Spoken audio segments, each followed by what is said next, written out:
Hello, I'm on my 7th day of healing and recovery. So mag-exercise ako ngayon. Tingnan natin kung kakaroon ako ng changes sa aking stretching and strength sa aking mga muscles, especially in my lower leg.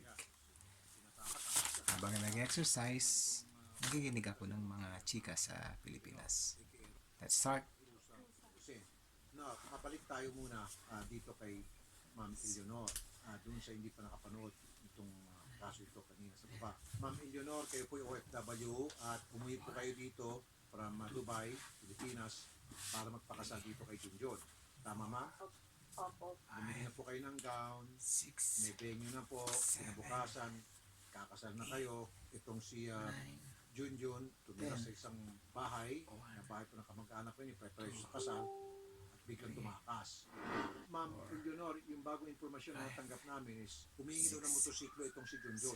Totoo yan. Kailan po humingi ng motor si Junjun sa inyo?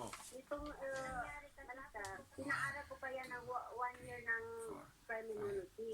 So, tapos tumigil siya dahil daw, bahay muna ang ipagawa namin. Pag uwi ko daw, may matutuluyan kami bahay. Pinasabay po niya yun, yung pagkuha niya ng motor na sa araw na yun, sa pagpatayo niya ng bahay. Ito, meron dito si Junjun na message kay Ma'am Marona na sabi, babe ko, mahirap kasi walang service. Asawa ko, malayo din ang bahay namin sa bahay nila ate. So, ang tawag ni Junjun sa inyo, asawa na.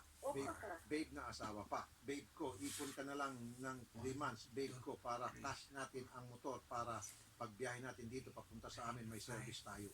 So, maganda yung pag-uusap nila. Babe ko, asawa ko. Sir Junjun. Hello po, Sir Rafi. Okay. Maliwanag dito sa mga ebidensyang, bagong ebidensya binigay sa amin ni Ma'am Eleanor, na hingi ka ng hingi ng pera at kung ano-ano pang mga bagay na para sa iyo. Cash and then motor. Hindi po cash yung motor, Sir. Ano po yung hulugan lang, Sir? Embargo na po yun, Sir.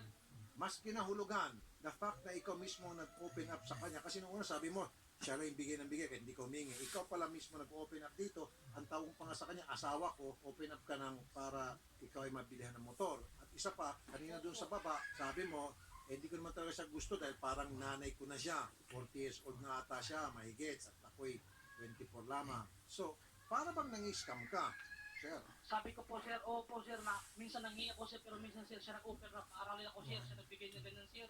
Huwag kang magsinungaling, Diyos yun ha. Huwag kang magsinungaling. May Diyos na nakakaalam ng kung anong totoo. Hindi ako nagsisinungaling, Rona. Alam mo, totoo, Rona, di ba? Alam mo nga na totoo at saka nagsisinungaling ka kasi. Sinabi ko nga sa'yo, simulat, di ba? Simulat sa pool, Rona, na ayoko magpakasal. Ngayon mo pa yan pinachat sa akin ha. Ngayon pa na nagkita na tayo at tumakas ka na. Ngayon mo pa yan sinasabi. Oo, kasi tumakas sa Rona, kasi inipit mo ko, Rona eh. Anong inipit? May ebidensya na para kang prinsipe dito sa pamilya ko na dumating ha. Umaga, hapon, at saka gabi, pinapakain ka nila ng maganda, sinatrato kang maganda. Kung anong hinihingi mo sa akin, sabi mo, babe, gusto ko ng pera kasi wala akong allowance dito sa Manila sa mga kamag-anak mo. Tapos sabi ko, hindi na ako makahulog ng pera. Tapos yung sabi ko, ingyan kita sa mga kapatid ko. Sinapalan ko ang mukha ko sa mga kapatid ko, sinabi ko na bigyan ka nila ng 3K, parang allowance mo. Tapos umalis ka. Nagpunta, ewan ko kung saan ka nagpunta. Pagbalik mo, iba-iba ng salitang na katanggap ko sa'yo. Alam mo, Junjun, na noong sinanggap kita na pumasok sa buhay ko, kinausap mo para isang anak ko na tanggap ko yung anak nyo, yung mama nyo, kung ano siya, anong nakaraan niya. Wala akong nilihin sa'yo. Sa totoo lang, ni edad ko, ni buhay ko, ni nakaraan ko, wala akong nilihin sa'yo. Kasi totoo ako eh. Hindi ka tulad mo nang ngayon ko pa nalalaman yung anong pag-uugali na binigay mo sa akin. Alam ko nga, Rona, alam ko nang hingi ako ng tawad sa'yo. Kasi naloko mang ganun ba kadali? Ganun mo kadali? Hindi sa akin ganun kadali. Sinabi ko sa'yo, kasi nabuboring ako. Gusto ko magpakaganap tayo ngayon o ano.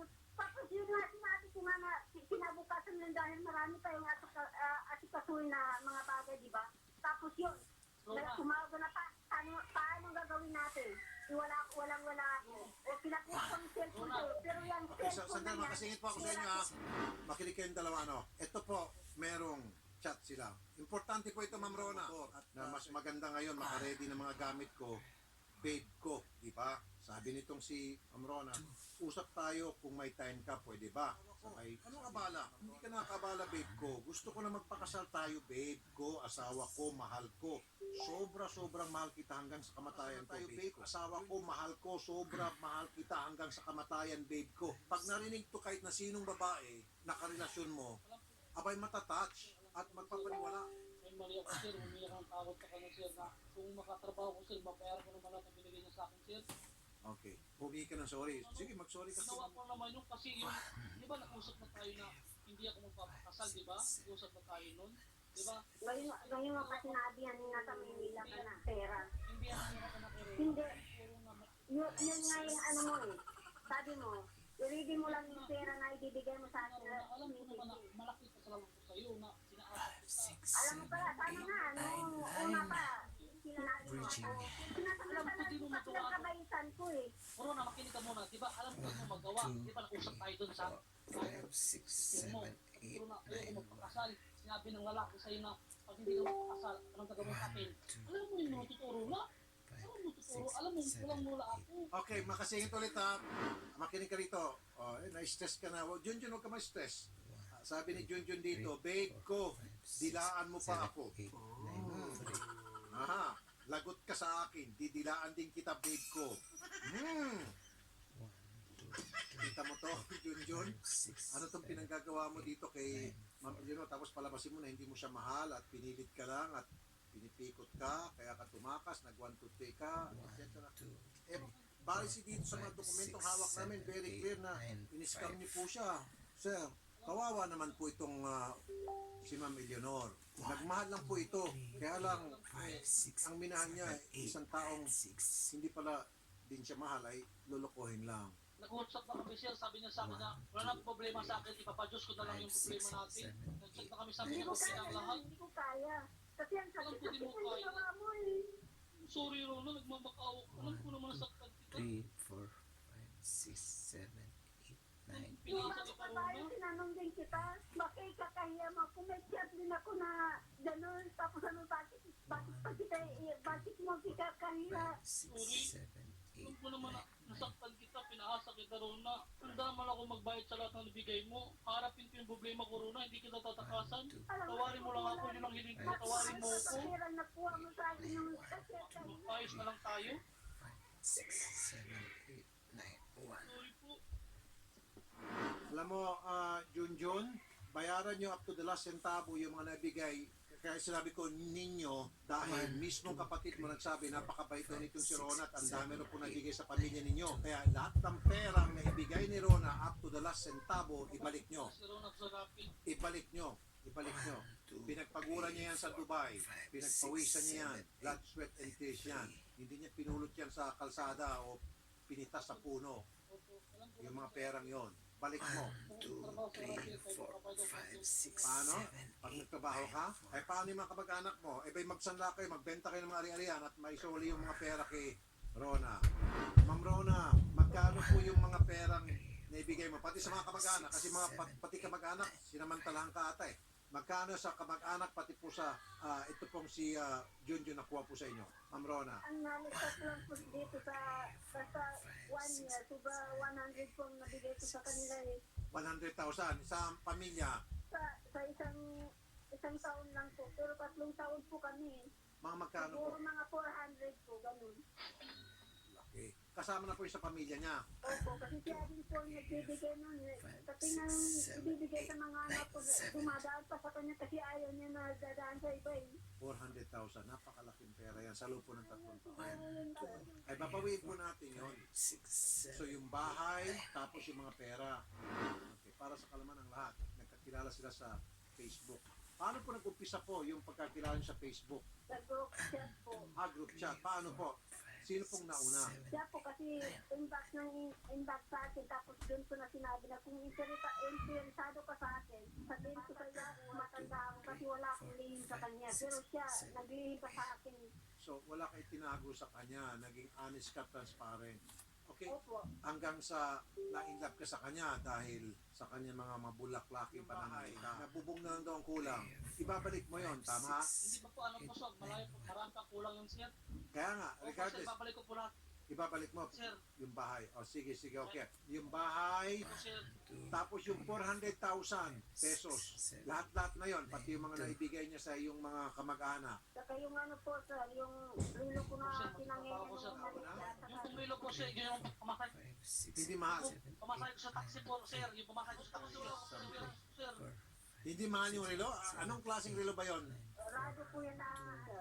Eh buti sana kung pinag-usapan natin mga kasyo na 2,000, 3,000 rado. Mahal na yun. Pang lalaki sa yung ano, sa yung pangbabae, kasi kupol na po. 10,000 tapos ibinayad mo sa taxi para magsabi, wala akong pang ano. Ito, bayad, ganyan mo. Ano to, parang pelikula. Binayad mo dahil wala akong pang bayad. Kupol yan na pinangayin niya. O yung cellphone. Yung cellphone, pwede mo isuli. Bigay sa kasal namin. Sabi ko, sige, gawan ko ng paraan. So, pinakuha ko yung cellphone sa kanya para isanla, para... Sabi, buti na lang daw, hindi mo binenta yung Junjun mo. Nung ginapos ka sa mga pangailangan at hindi ka napadalahan ni Ma'am nakatrabaho. Kahit unti-unti sir, makabayad ako sir. Paunti-unti. Okay, tawagan mo si Atty. Garrett kung nagkaroon ng bagong twist ito. Kasi kanina, ang pagkakaalam ni Atty. Garrett at pusang loob lang, binibigay ni Ma'am Leonor ng mga gamit. This time, nilin lang niya si Ma'am Leonor sa paghingi ng mga gamit, relo, pera, napapakasalan daw para makahingi ng makahingi. Pwede matawag ito scam. Pag scam, estafa ba? Depende, tingnan natin kung ano pwede maikaso rito. Para masiguro natin na makuha ni Ma'am Leonor o Ma'am Rona yung mga pera na ibigay niya dito at sa kanyang mga pamilya, sa mga pamilya ni Sir Junjun. Sir Junjun, first time mo lang ba ito ginawa sa isang babae? Meron ka bang dating ex-girlfriend na ginawa mo rin ng ganito? Pasensya na sa tanong ha. Hindi po sir, okay lang po sir. Hindi naman sir. Ilan na bang naging girlfriend mo, sir? Maging apat lang sir, yung dati yung nag-asawa din lang sir. Okay, apat. Ano nangyari doon sa isang girlfriend mo bago kay Ma'am Rona? Wala sir, nag-iwalay kami sir kasi may shota rin siya sir eh. May shota. Okay, bago pa, yung isa pa, yung bago pa doon. Wala na sir, makasya sa akin sir. Ito, Atty. Garrett, Sir Rafi. may bagong twist dito sa kaso kaninang umaga doon sa baba. Lapit na sa'yo. Ito pa lang si Junjun. Alam niya na hindi niya mahal itong si Rona at alam niya hindi niya pakakasalan. Ang ginawa niya, hinututan ng pera. Yes, sir. Relo, pera, pampatayo ng bahay, etc. etc. And then, yung pala, set up lang yun. Matapos niya makuha yung mga pera, ito may pangako pa siyang pakakasalan. Pakakasalan kita, mahal na mahal kita, hanggang kamatayan, para makapagbigay pa ng pera. Oras na ng kasal, in-expect na nitong ni girl, tumakas na siya. Anong tawag na dito at anong kaso? Well, ang tawag na dyan, Sir Rafi, tama po kayo kanina, no? Pangloloko na po yan. Or kung ilalagay po natin sa ating context ng criminal law, estafa po yan. It would appear din na medyo marami na po ang kanyang nanakaw. Siguro abot na rin ng 1 million. So, depending po on the value of the things that he got, baka pwede pang pumasok sa large-scale estafa. Naku! Nobel yan! Large scale. Fortunately, Sir Rafi, no, ngayon, meron na. Syndicated ang no-bail ngayon. Pero itong large-scale estafa, mahaba-haba pa rin naman ang itong parusa nito. Ang mahirap lang dito, Sir Rafi, no, is kwekwentahin natin lahat yan. Lahat ng kanyang binigay, kailangan natin i-amount into malaking number. Parang if I'm not correct, kailangan umabot ka ng mga 10 million, I think, Sir Rafi. Kung 400,000 o 500 give and take, Ako 500,000, Sir Rafi, nun it's just estafa, pero it's still yung, kumbaga yung mataas na penalty pa din, Sir Rafi. So hindi na rin lugi ang ating complainant dito. mga magkano, mga ilang taon ang pagkakulong pag Definitely at least 12 years yan, Sir Rafi, kung sa pasmano 500,000. kinabang sa daan-daan libong na hot dito kay Ma'am Eleanor, pwede ba natin isama mga kamag-anak? Ako, Sir Rafi, kung umabot sila ng 5 Amin po marami akong pag-anak doon. Mga ilan? Yung mga, ha? Hindi naman siya tumatanggap. Hindi, yung mga kamag-anak ko na nagsabi mabait si Rona. Diba? Yung kanina kausap natin, isa na yon. Sino-sino pa yung mga nagsabing mabait si Rona? Mga ilan? Mga ilan? Bilangin mo, sige, bilangin mo. Dalawa lang po siya Rafi. 2 plus ikaw 3. Dagdag ka pa ng 2, kulang pa yun. Baka pwede mong dagdagan. Kaya sabi mo talaga, 5, di ba? Yes, Sir Rafi. Dapat 5 para maging syndicated. Yes, sir. Narinig po ata tayo, Sir Rafi. 3 na lang daw sila ngayon. Tatlo na lang.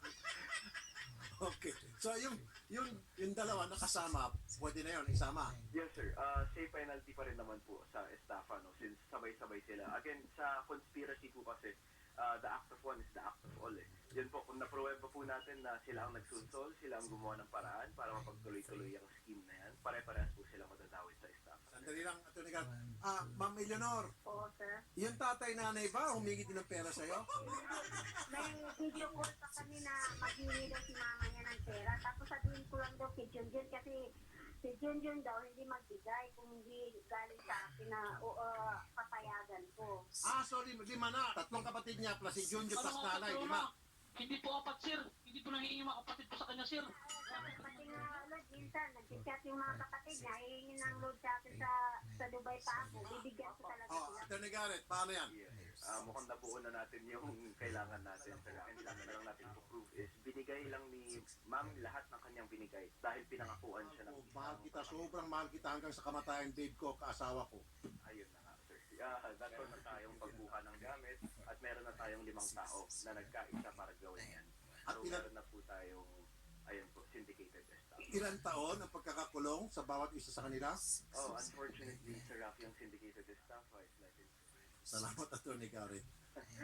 No problem, sir. Napagano si Junjun, mag-aanak, makakulong. Happy family kayo sa kulungan. Hindi, seryoso na. Sir Junjun, pamilya makukulong habang buhay. Syndicated estafa po ito. At no bail to, sir, ha? Kapag umakyat to sa piskalya at napunta sa judge, no bail, arestado kayo at walang piyansa. Ngayon, sir, ito na Ma'am Rona ito, ng maayos. Hindi kita pipilitin na magpakasal sa kanya, ha? Ayoko yan. Pag-usap na lang. Go ahead po, Sir Junjun. Hello. Hello. Rona, baka ikaw ang sa akin, Rona, ano? Pero alam ko naman bakit kasalanan ko sa'yo. Alam mo naman walang-wala kami. Pero may pamilya ko. Yan ang pinili mo eh. Tawarin mo na lang ako. Ako ba, hindi ako... Pinas mo pa nga ako, hindi pinayaan ko na yun, pinahiyaan mo ako. Pag-usapan natin, Rona. Magmakawa ko sa'yo, Rona. Ayoko, itutuloy kong kaso sa'yo. Rona, pinayaan ko nga yun, di ba? Yung pilit mo pakasal, patawarin mo na ako, Rona. Alam ko naman malaki kasalanan ko sa'yo. Umabot tayo sa ganito. Ako ang malaki kasalanan dito. Huwag mo naman damay pamilya ko, Rona. Nawa ka ba sa ginawa mo sa akin? Una, desisyon ko yun. Alam mo, gabi-gabi ako nag-iisip. Pwede naman din pag-usapan, Rona. Huwag na umabot sa ganito. Ayoko. Basta kung anong para sa'yo nang ibigay sa'yo. Mahirap na eh. Okay, ganito gagawin natin, Ma'am Rona at Sir Junjun, bigyan ko kayo ang dalawa. Pagdating po ng Monday, ganito pa rin sitwasyon, hindi pa rin kayo magkasundo. Then, tutulungan po namin si Rona na makapagsampa po ng kaso, okay? Ma'am Rona, bigyan ko kayo hanggang Lunes. So, meron kayong ngayong gabi, Biyernes, Sabado, Linggo na mag-usap. Okay? Pag sa Lunes ulit, baka pag napanood nila ito mamaya, tapos malala nila the good old, meron bang the good old days or the bad old days? I don't think in-music pa natin kasi there was no love at all. No, wag na direct. There was no love from the very beginning. From the start, wala talaga. Basahin ko lang po yung ilan po netizens natin dito. Ang sinabi po ni Elizabeth Bernales, imposibleng mga palusot mo, Junjun, hindi na kami naniniwala sa iyo, ha? Mag-ingat sa nakikilala online. Maria Gamarcha, yun yung laging paalala ni Idol Rafi. Hoy, Junjun, parang cool na cool ka lang sa video, ha? Huwag mo kami inaartihan. Galing po kay Joey Corpus. And ibalik ang pera at bahay o putol, Junjun, from Joy Fernandez. And sabi rin po dito, Ma'am Perla Kita, ikaw din nanay, alam mo na bata pa yan, 24 pa lang yan, pinatulan mo pa. Todo bigay ka now, ano ka ngayon? Sabi po ni Mia Morbibs, scam pa more. Alam mo, itong si Ma'am Rona, nagmahal lang talaga to. The fact na lumakilalan si Junjun via group chat, sinabi niya agad lahat. Kumbaga, kung gusto mo ako, ito ako. Kung gusto mo patuloy, then, please alam mo na kung sino ako. Naging open siya, naging transparent siya. Ito isa naman, kulang na lang dito yung salitang susungkiting kong buwan. Ang dami ng mga chat dito, meron pang didilaan kita, etc. Kawawa dito si Rona. Kawawa naman. Lagot ka, kulong ka ngayon. Sabi ni Beauty Hernandez. Umaarte lang ito. di pa rin marunong humingi ng sorry. Sabi ni Flores, humingi naman ng sorry. Balik pera, bahay, putol, Junjun. Si Joy Fernandez, okay.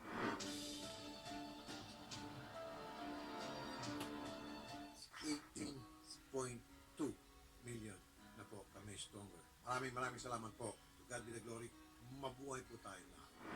Maraming salamat po muli, and kung nagtataka po kayo kung bakit hindi po kayo nabibigyan ng notifications sa videos, make sure nyo po na pindutin nyo po yung bell button, select nyo po yung all para lagi po kayong updated at hindi nyo po nami-miss syempre yung mga latest videos ng Rafi Tulfo in Action. Dahil araw-araw po, walang mintis ang pag-upload ng Rafi Tulfo in Action YouTube channel.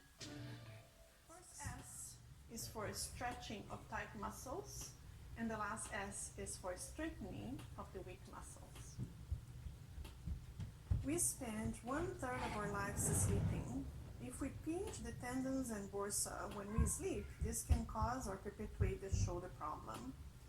If you are a back sleeper, don't raise your arms above your head like this.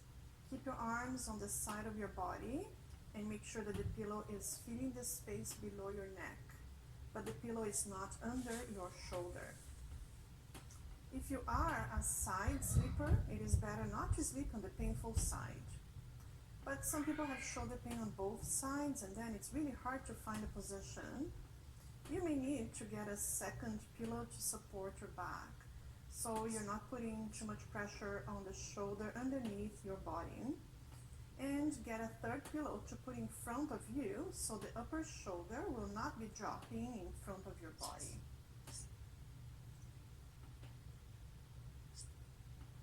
Now, a stomach sleeper is the worst thing, not only for the shoulders, but also for the neck, because you have to turn your head to the side to breathe. Make sure you keep your arms on the side of your body. Not only is the position is important, but also the position that you have when you are in the computer, watching TV, or doing crafts. This slouched position can cause rounded shoulders and lead to shoulder pain. As the shoulders get rounded, there is a limitation of space for the cuff tendons to impinge, and it could lead them to tear and rupture. The exercises I'll show you today are excellent to correct this slouching posture. In the early stages of impingement syndrome, it's important to reduce the inflammation and control the pain. Massage. The first thing is to try to find a tender point and massage with friction. You may apply a topical cream that contains some analgesics in them. This can also be done on the muscles around the shoulder, like the trapezius, latissimus, pectoralis, and deltoid. What about medication? Over-the-counter anti-inflammatory medications and NSAIDs, especially in the early stages or beginning of the disease. 10 days of NSAIDs is all that is needed. If you can't take NSAIDs because of a stomach bleeding, kidney insufficiency, high blood pressure, or cardiac disease, then you can use the modalities to alleviate your pain. What about modalities? Apply heat before you do your exercises. You may use a bean bag heated in a microwave or a hot water bag. If you apply an electrical heating pad when you are sleeping, be careful not to sleep with the heating pad on. It can cause skin burns. You can also apply ice, especially after you do the exercises, to reduce swelling, inflammation, and pain. You can leave the ice pack for about 20 minutes. Don't forget, use a piece of fabric between the ice pack and your skin, so this will avoid skin irritation and burn. You can find a link to all these products that I mentioned in the description of this video below. So next, I'll show you 15 exercises that you can do at home. You don't need any specific equipment to do them. All you need is a kitchen table at the height of your hips, a bottle of water, approximately 500 milliliters, a wall, a corner, a doorway, a towel, a lower bench, or a sturdy chair like a lounge chair, a mat, or carpet. So the first exercise that we'll demonstrate are range of motion exercises. So this is exercise number 1, or pendulum exercise. And all of this exercise I'm going to print in a paper, and you can download this description of all the 15 exercises down below. If you go there, there will be a link to this document. For the pendulum exercise, basically you need a desk that is about the height of your hip around here. And what you're going to do is you're going to lean on the desk or table, and the arm is just going to hang there. What you're going to start doing is you're going to start moving your legs, so then to create a pendulum for your shoulder. Then the shoulder capsule starts relaxing, and removing any adhesion, removing any stiffness of the shoulder. You see I'm moving my hips, and you can do this back and forth, and if possible also do some movements, circular movements, opening circle and closing inwards and outwards. And you do this for about 1 minute. And sometimes we recommend the person to hold on some sort of weight just to pull the capsule of the shoulder a little bit more. And then you can have water bottle. You could be independent with a water bottle. Just relax the shoulder and move your knees, bend the knees back and forth, and relax. The most important thing is to relax the shoulder. Okay? So this is exercise number 1. The exercise number 2 is fingers on the wall. There are 2 ways of doing this. You can do this looking to the wall and go up, but for shoulder impingement problems, I usually prefer that you stay on the side. So here's the wall on your side, and because then you will be doing this movement, which is really painful. People who have shoulder impingement, when they do this, it really hurts. So let's do this. You start walking on the wall here, and you go up, and sometimes just getting here is very painful. So if that's the case, stop and then go down. But if you can go up, if you can go higher, let's say that you can get here, what you can do is, if you can write on the wall, I'm not going to write a pencil mark on my wall, but if you can do a pencil mark there and see when you start this exercise, what was your maximum range of motion for abduction? And so here it is. Try not to bend your body. So your body should be straight, and then you just go up, and then the more you do, you'll be gaining more range of motion. Always remember to relax the shoulder, don't get tense, your body straight, and go up, all the way up. And if you can reach all the way up, that's excellent. It means that your range of motion for abduction is practically normal, and then you can go down. But as I said, most people with shoulder impingement, bursitis, they can't do this movement because it hurts. But that's okay, just go until you start having your pain, and then go down.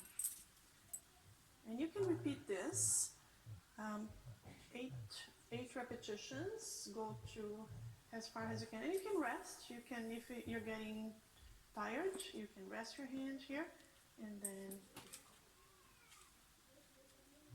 the exercise number 3 is the wall angel. And what you have to do is find a wall behind you, touch your hips, the shoulders, the shoulder blades, and the head on the wall. So when you're touching this, what you're going to start doing, raising your hands, and keep your palms down, and try to touch the wall, and go all the way up. Again, this is similar to the fingers on the wall. We're trying to improve range of motion for abduction, and sometimes it's hard, and sometimes one shoulder you can go here, the other one you can go here, and then you start having pain. If that's your case, just do that, and then lower, And try to improve your range of motion slowly, slowly. And you can measure this. If you're improving, you will see that each day you'll be able to go higher and higher, and this would be normal. So this is the wall angel, and you can do this 8 times. Wall angel. And lower. Try to touch the wall when you do this, and keep your hips, shoulder blades, and head touching the wall behind you. The exercise will hinge about 70 degrees here, internal and external. When a person has frozen shoulder, this is one of the first movements that they lose. They are unable to do external rotation. And this means that the shoulder is starting to get frozen. Internal rotation, external rotation. And remember to keep the elbows close to your chest. And the exercise number 5 is shoulder circumference, which is another range of motion exercise. We're just going to do these movements. So forward, Planking, circumference is elbow forward straight. and backwards. Backwards, you can do 8 backwards. 5, 6, 7, 8, and now 8 forward. 1, 2, 3, 4, 5, 6, 7, 8. And then what you can do when you finish is try to squish your shoulders against the wall. So try to touch the shoulders, the back of your shoulders on the wall, and squish, squish, squish. So then you're contracting the rhomboids and getting the shoulder blades close to each other. So do this and squish and relax. So now we're going to start doing the stretching exercises. And the first one we're going to do is stretching the pectoralis muscles, or the pecs. And the pecs have fibers that are lower fibers, medium fibers, and upper fibers.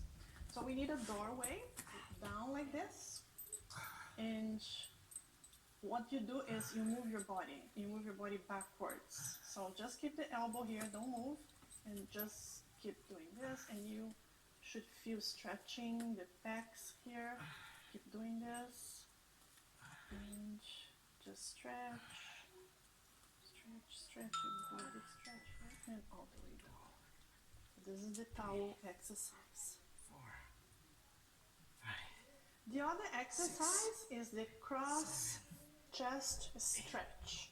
You're going to go across your chest, and with one hand you're going to stretch. You're stretching the posterior capsule of the shoulder, which is usually very painful, especially if the person is starting to develop frozen shoulder.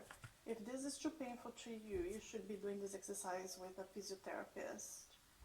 But if you can tolerate this, just stretch, pull the back of your shoulder here, and do the same thing for the other one.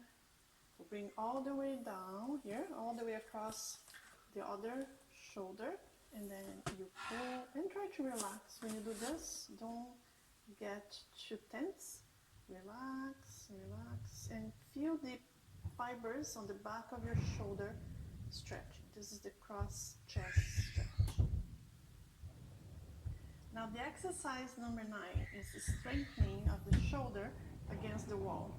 So what you're going to do is, with your elbow straight, you're going to put your hand here and you're going to press the wall. Just be careful if you have dry wall, and if you're too heavy, you're not going to punch a hole on the dry wall. So here, press against the wall, press, press, press, press, press. So you should be feeling that you are strengthening these muscles here of the anterior side of your shoulder. And you can do it the other one. Press, press, press, press, press. 6. So you're strengthening the flexors of the shoulder, which are the anterior, the front of the shoulder. You can also do on the side. So press against the side. And remember, your elbow should be straight. So press, press, press, press, press, press. And the same here.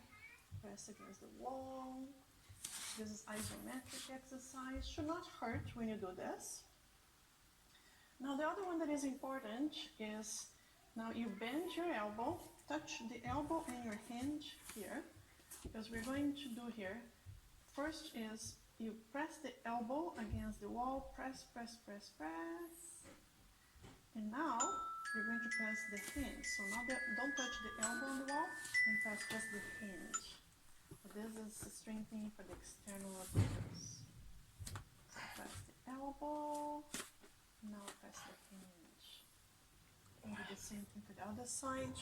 Bend the elbow, press the elbow, and now press the hinge. 6, Press 7, the elbow, 8, and now press the hinge.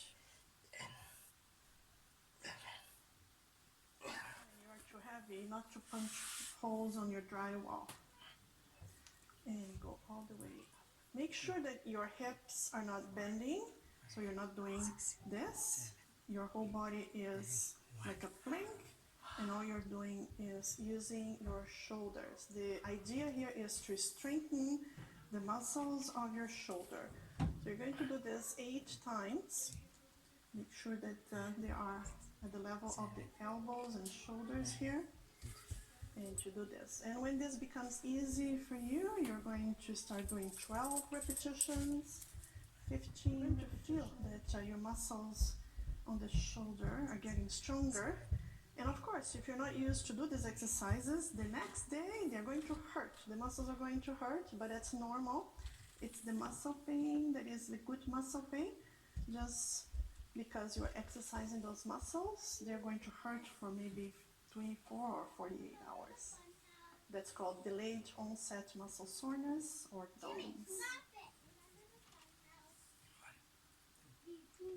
This is exercise number 13, which is the shoulder press down. You need a bench, a lower bench, about the height of your knee. And this could also be a lounge chair, but something that is sturdy. You're going to put both of your hands in the edge here and go forward. And what you're going to do is you go down and up. And when you go up, go all the way up. So then you're putting strength on your shoulder here. And go down and do this 8 times. 3, 4, 5. Don't forget to breathe. Shoulder press down. So this is exercise number 14 for the shoulders, which is a kind of advanced exercise because you need to be very fit to do a front plank. And you can start doing 10 seconds, 15, 20, 30 seconds, or 1 minute if you can. But it's important that you do right. So the right plank is, if you get a mat, what you're going to do is your elbows need to be below your shoulders here. So don't put too much up or down here. They should be here. I'm going to do a right plank. So when you're ready, just go up and start counting. You can start counting the seconds, and if you can tolerate, you can do 10, 15, 20, 30 seconds. Feel the strength on your shoulders. And stay there. This is an excellent strengthening exercise for the muscles around the shoulder.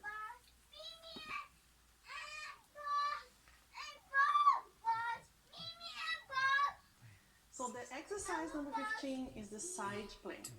And there is an easy way that you can do the side plank, which is if you raise your body on the knees. And the hardest one is if you raise your body on the ankles like this. And it's important that when you do the side plank, again, the elbow is under your shoulder at the same level here. And you are like a plank. You are like a straight line. So don't put your legs in front. They should be like a straight line like this. And you can do the hardest one or the easiest one. And you can hold up for 10 seconds, 15, 20, 30, or 1 minute if you can. Okay? And progress by doing more repetition. Let's say you can increase to 12, 15, and 20 repetitions, veins, and nerves that go from the neck to the arm. I usually examine the straps. The same for people who carry bags. Shoulder impingement syndrome may lead to frozen shoulder, which is a condition where the shoulder gets stiff and unable to perform all movements. If this is your case, you may need a different type of exercise. Also, in some people, the rotator cuff will have a partial or complete tear, and the person may need to see an orthopedic surgeon to fix the problem with surgery. It's important that you have a proper diagnosis and then talk to your doctor or your physiotherapist. They should be able to help you to get individualized exercises that are specific when I post new videos on this channel. You can also write down your comments, suggestions, Sobrang and dami questions. po talaga sa kababayan natin may sakit sa kidney, epidemic na yan. Sinabi ko nga 80,000 ang kailangan mag-dialysis. Sa dami nito, kalahati lang ang kaya mag-dialysis. Siguro mga 40,000. Ano mangyari sa 40,000 na katao na hindi kaya dialysis? Pagdating na ng stage 3, sa tuktok na ng bundok, pabagsak na doon, lumampas na, dito na. Early symptoms pa lang. Ito, pagod, walang gana kumain, nangangati kasi nag-iipon na ng dumi. Mataas na bigla yung creatinine, biglang tumataas. Nagiging anemic na. Ito na, stage 3. 30% to 59%. Stage 4, stage 5, talagang makatin na, lahat na, hirap na huminga, nagsusukan na, at marami nang nararamdaman. Okay? So, bakit nasira ang kidneys natin? Bakit nasira? Ito yung mga habits. Madalas magka-urinary tract infection, pwede rin. Madalas magka-UTI sa tubig. Hindi uminom ng sapat ng tubig. Pag stage 1, sinasabi ko, lahat tayo inom na maraming tubig, 8 to 12 glasses. Pero pag stage 4 na, baliktad na ang payo. Mamaya, masyashock na kayo. Stage 3, stage 4, baliktad na ang payo. Mamaya, magbibigay tayo ng payo ng stage 3, stage 4 kidney disease, puro bawal na. Pati tubig, saging, bawal, lahat magbabago na ang mundo.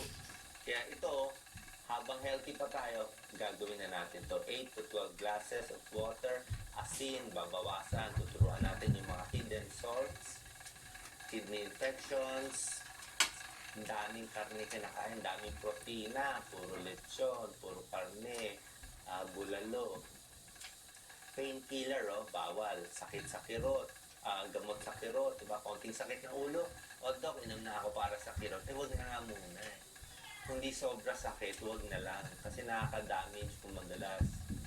Diba? So, huwag na lang. Ako lang nagpapayo nito huwag na lang talaga. Painkillers, iwas. Yung gamot sa high blood and diabetes, kailangan itutuloy. Kasi ang high blood diabetes, yan ang number 1, number 2 cause ng kidney problem. Alak, sigarilyo, tigil, at kulang sa pahinga. Okay? Marami nagtatanong na ba, naiisip ko na yung mga questions nyo, Doc, paano natin bababa yung creatinine? Anong magic na gamot? Anong isang gagawin ko? Di ba, paki-explain pa ulit-ulit yung tanong. Siguro nga na kinakabahan, na shock, pero ang sagot ay ito. Ito ang sagot na pang-control ng creatinine at baka bumaba bahagya, baka doon sa kotse maatras konti. Diba? O mapigilan na hindi mag-dialysis sa buong buhay niya, pwede siguro, baka stage 2 kakayanin. Ito ang sagot. Hindi magic na parsley lang, lemon water lang, hindi po. Ito ang sagot para makontrol ang creatinine. Ang sagot, 1, 2, 3, 4, 5, 6, 7, 8, 8 ang sagot. Gagawin nyo itong 8. Control your diabetes. Diba? Pagkain, ayusin, marami tayong tuturo. Asin, yung hindi lang asin mismo, yung hidden asin, delata, tuyo, yung fast food, fried chicken na maalat, alak, sigarilyo, bawal, high blood, pag yung blood pressure nyo mataas, pinabayaan nyo, masisira na kidney, iniinom, dami na, inuulit na naman dito, yung mga pain reliever, iiwasan, diba? So, ano ang sagot sa pang-control ng creatinine? Lahat ito, 8. At meron pang iba. Meron pang iba. Ito, 8. Walang isa. Dok, may shortcut ba? Isa na lang. Wala eh. Sundin nyo lahat. Kailangan kasi matrabaho eh. Matrabaho, kaya talagang pag-iingatan. Huwag yung... Marami ako pinapanood na mga alternative. Pinapanood ko lahat eh. Kasi gusto ko rin open tayo. Marami nagsasabi, reverse kidney disease, kain lang ng fiber, kain lang ito, baking soda. Hindi po eh. Hindi makukuha ng isa. Hindi makukuha ng isa. Pero pinapakinggan ko. Yung isa sabi fiber. Okay lang fiber. Gulay, fiber. Baking soda, sodium bicarbonate. Baka ma-overload ko yung dugo. May acid tsaka alkaline eh. Huwag na lang. Huwag basta-basta maniniwala sa ganun. Ito pampababa ng creatinine, ulitin ko lahat yan gagawin. Ang number 1 cause ng kidney failure sa Pilipinas, ito. Diabetes. Tinabayaan. Tumaas lang ang sugar, hindi na nagamot, ayan, pagkain. Number 2 cause, ito, high blood, hindi ginamot. Ayaw uminom, hindi nagpapayat. Plus, ito mga pagkain na sobrang chicherya, sobrang alat. Okay? Ito na. Mga diet, pang kidney disease at pang walang kidney disease, pwede rin. Ituturo to ni Doc Lisa. Okay? Sige, pakita natin Doc Lisa sa stage 3 kidney disease. Okay? Salamat po sa lahat ng nanonood. Kidney disease. Yan, Doc Lisa. Iwasan. Okay. Salamat sa lahat ng nanonood. Yes, oo. Pag ng soft Dun drinks. sa una, pag stage 1, lagi natin sinasabi, talagang uminom ng maraming tubig, Minom ng bawas maraming sa tubig. maraming asin, protina, dapat balanse lang yung sodium, yung potassium. Yan naman yung laging itinuturo sa atin. Pero kapag meron ng sakit sa kidney or stage 3 na ang inyong sakit, yung inyong kidney disease, dito na tayo sasabihan na bawas na doon sa maraming tubig, maraming protina, bawas sa maraming asin. Kaya magbibigay tayo ng mga example. So, pantay lang dapat or may balanse yung sodium, yung asin sa potassium. Tinitignan din yung mga calcium at phosphorus, pati yung vitamin D na intake natin. Ito po yung kahit stage 1 hanggang sa stage 5, lagi sinasabi, mainam lagi, bawas yung mga asin. Yung table salt, kasama dun yung asin, toyo, patis, bagoong, sausawan. Pagdating naman sa protina, huwag masyadong maraming karne o baboy o manok. Maliliit na piraso lang ang gagawin nating kainon. So, wag 1 kilong lechon ang kakainin natin. Tikim-tikim lang, kumbaga. Mas pinapayo din natin yung mga sariwang prutas, gulay, yung mga galing sa palengke. Di ba, namili tayo sa palengke.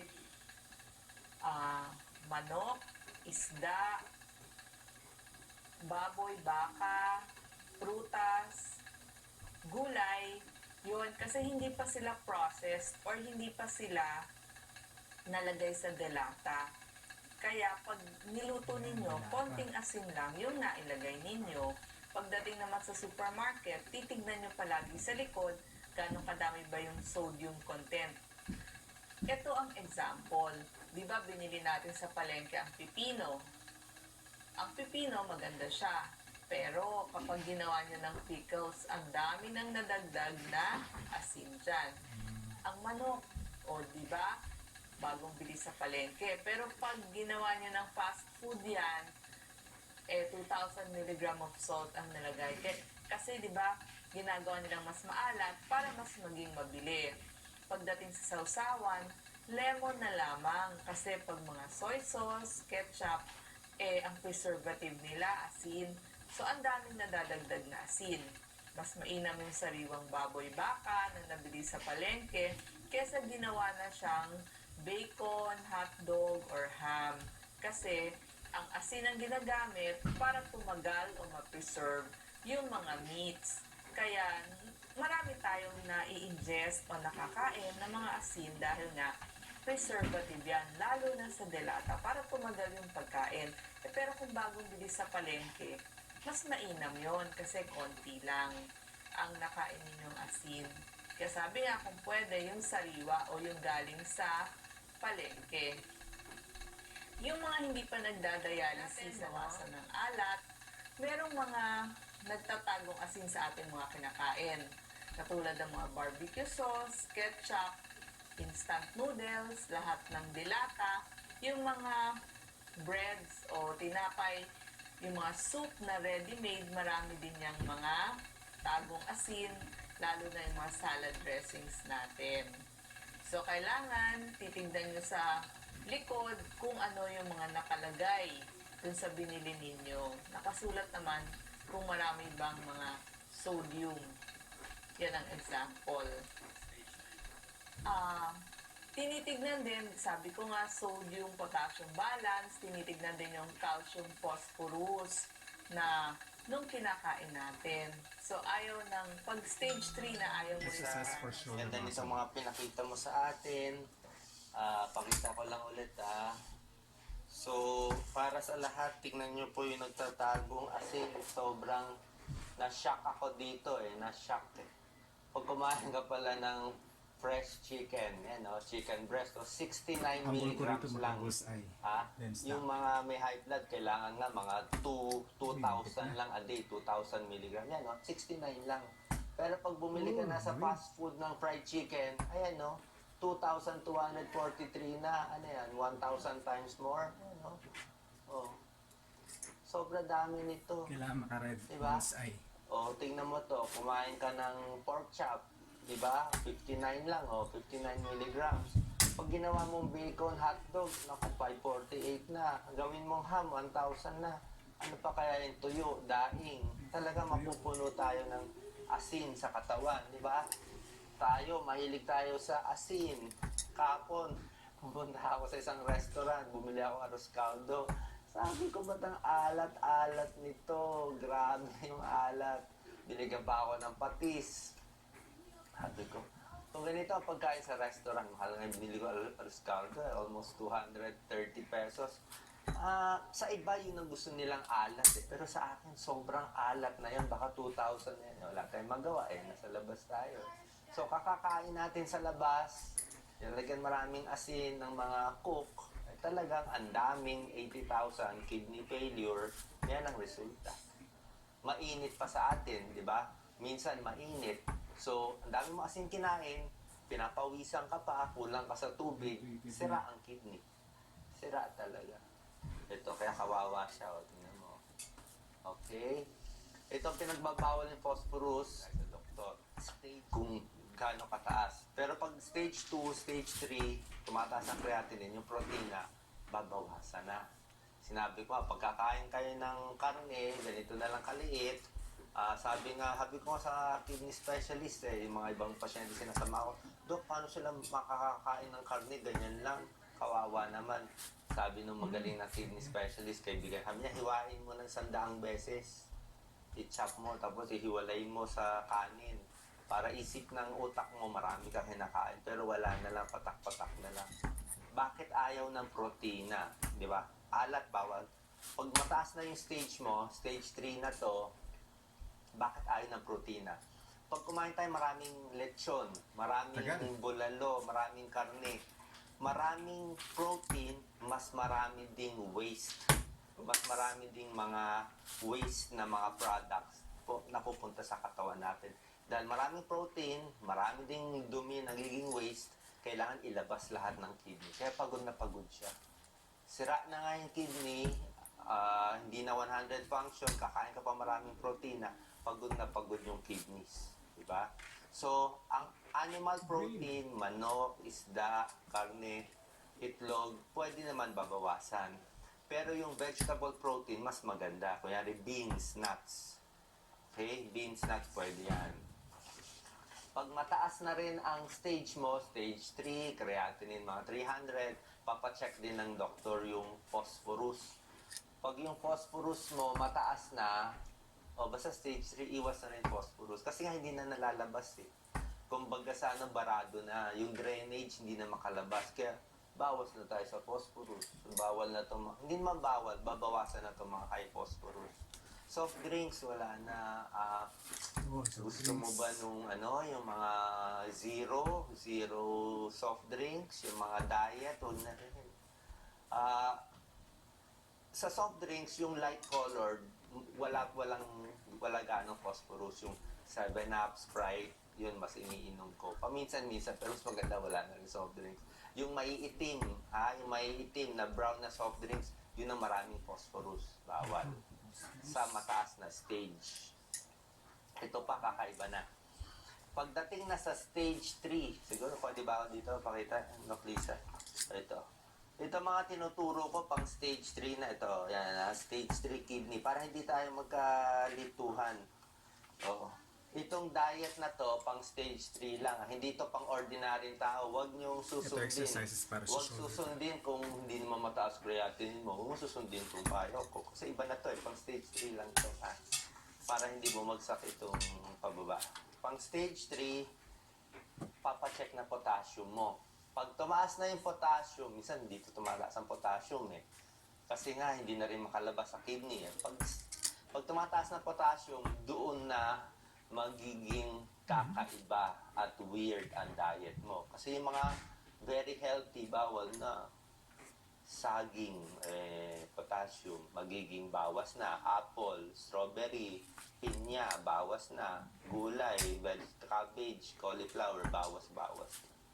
Diba? Hirap na ang buhay pag nandito na tayo. Puro bawas na. Diba? Tapos, isa pa.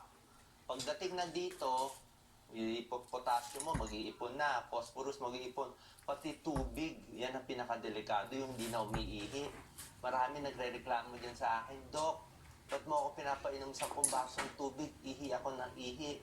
Dapat nga, bawat ihi nyo, papalakpak tayo. Dapat tuwang-tuwa ka na umiihi ka lagi. Alam bakit? Gumagana kidneys mo. Diba? Gumagana siya. Oras na hindi umihi, nako, iyakan na yan. Alala ko yung tatay ko nung may edad na siya kidney failure din.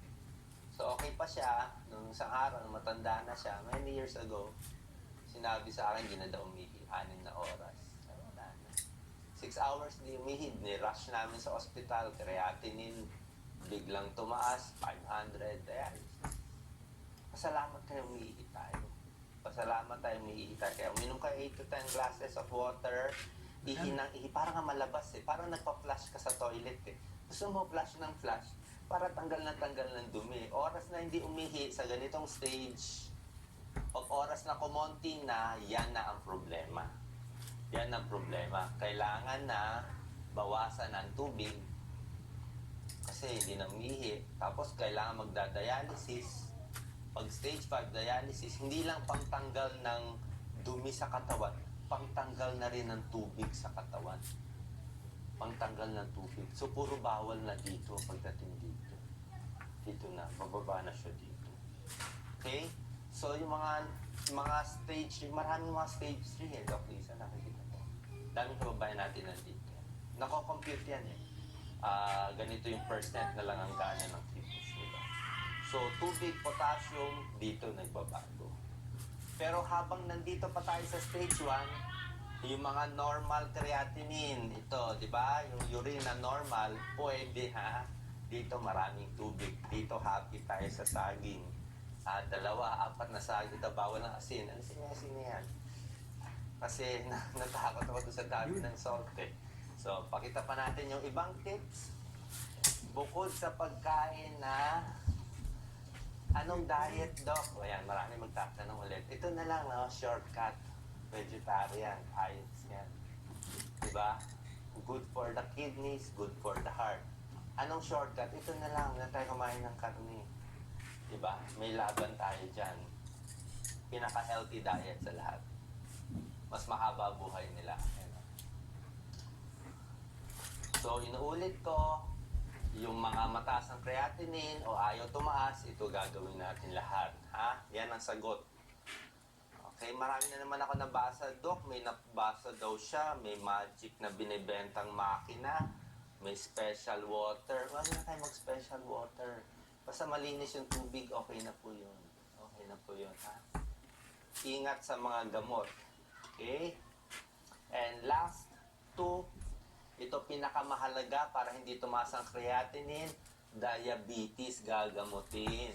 Ha? Diabetes gagamutin. Ano blood sugar? Nabasa ko dyan. 105 daw ang blood sugar niya, sabi niya. O, 105, okay. Fasting, dapat 105 and below. Ito, under 110. Pag hindi ka kumain sa umaga.